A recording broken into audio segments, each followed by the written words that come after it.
Volám sa Teo Kunštek a naša spoločnosť sa zaoberá takými adrenalinovými aktivitami a jednou z nich je aj offroad.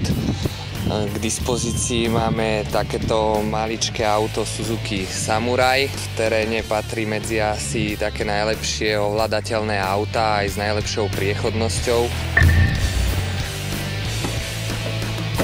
Dôležité hovorím, že vždycky byť tak, ako je tá spádnica na tom kopci, že vždycky byť kolmo, tak aby to auto nešlo zo šikma alebo snažiť sa to eliminovať, lebo ono je náchylnejšie na prekodenie sa do boku.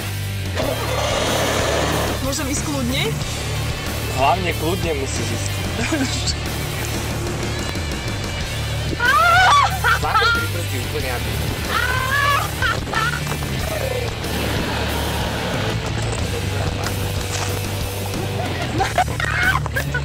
Pridaj trošku, aby sme v tom... Najhoršie je zastať v blate. Fakt? Pridaj.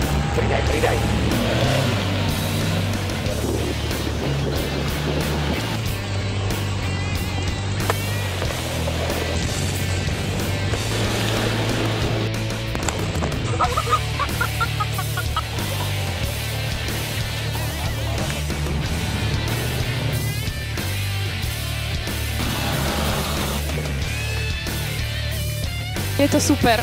Chcem tak aj domov.